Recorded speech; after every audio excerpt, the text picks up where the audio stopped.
भेड़िए के खेत से शुक्रकंदी चुराना कोई आसान काम न था, क्योंकि भेड़िया बहुत दबे पांव चलता हुआ आता और चूर को पीछे से पकड़ लेता था। लेकिन खरगोश फिर भी हर रोज भेड़िए के खेत से शुक्रकंदी चुरा लाता। वो पहले एक बड़ी सी हड्डी खेत में दबा देता, फिर शुक्रकंदियां उखाड़ कर अपने थैले में भरता और टहलता हुआ खेत से बाहर चला जाता। भेड़िए को भी शुक्रकंदियों की चोरी का पता चल गया। एक दिन वो चूर को पकड़ने के लिए भूसे के ढेर के पीछे छप कर बैठ गया और इंतजार करने लगा। कुछ देर में खरगोश भी पहुंचा। इसने जमीन खोद के हड्डी दफन की और शुक्रकंदी उखाड़कर थैले में भरी और सीटी बजाता हुआ चल दिया। जो नहीं वो भूसे के ढेर के पास पहुंचा। भेड़िया झट से बाहर निकला और उसने खरगोश को पकड़ लिया।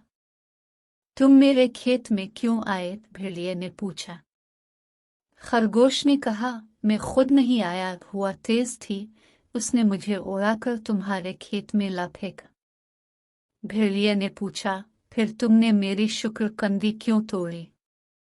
खरगोश ने मासूम सूरत बनाकर कहा, हवा तेज थी, मैं सहारा लेने के लिए शुक्रकंदी का जो पौधा पकड़ता वो जड़ से अलिफा गिर जाता। भेड़िया खरगोश की चालाकी पर हंसा और बोला, ये शुक्रकंदियां तुम्हारे थैले में कैसे आ गई?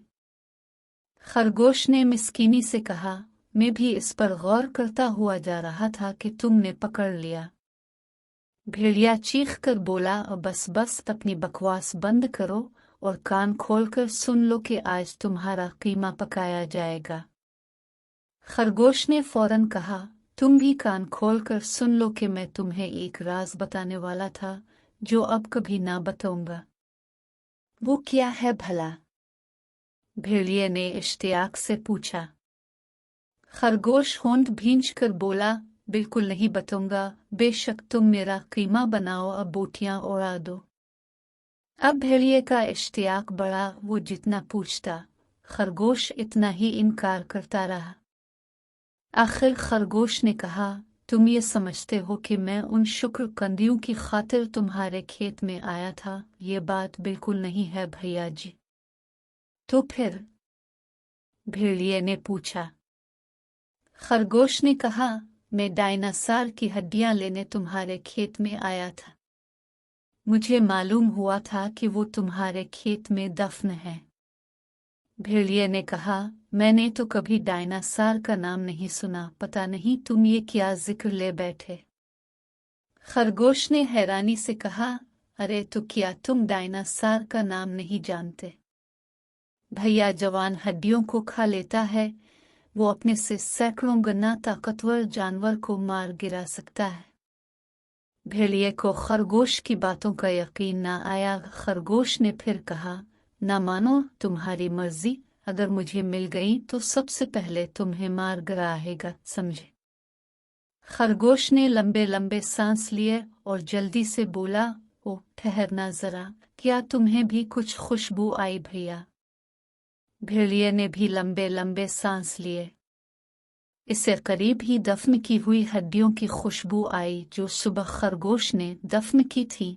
वो दोनों जल्दी जल्दी जमीन खोदने लगे। खरगोश ने अपने थैले में सब गोंद की एक शीशी निकाली और फिर करीब ही दबी हुई एक बड़ी सी हड्डी निकाली और चुपके से इस पर गाढ़े गाढ़े गोंद की शीशी उंडेल दी और जल्दी से बोला, अरे ये रही, मैंने निकाल ली है। भेड़िया बेसब्री से बोला, लाओ लाओ, कहाँ है? मुझे दो। उसने खरगोश के हाथ से हड्डी छीन ली और चबाने के लिए इस पर मुंह मारा, लेकिन इसके दांत गोंद में गोड़ कर जिम गए और मुंह चिपक कर रह गया। गुरगुर खर खर खर। भेड़िए ने खरगोश को इमदाद के लिए पुकारना चाहा, लेकिन इसके मुंह से कुछ भी तो ना निकल सका। बेचारा कभी एक हाथ से हड्डी खींचता, कभी दोनों हाथों से जोर लगाता। इस कोशिश में उसकी आंखें बाहर अलिफाबल आईं, पसीने से जिस्म शराबूर हो गया और आखिर हड्डी मुंह से बाहर निकल तो आई, लेकिन इसके साथ भेड़िए के 4 दांत भी बाहर आ गए। खरगोश जो सब तमाशा देख रहा था, अब चुपके से खिसक गया।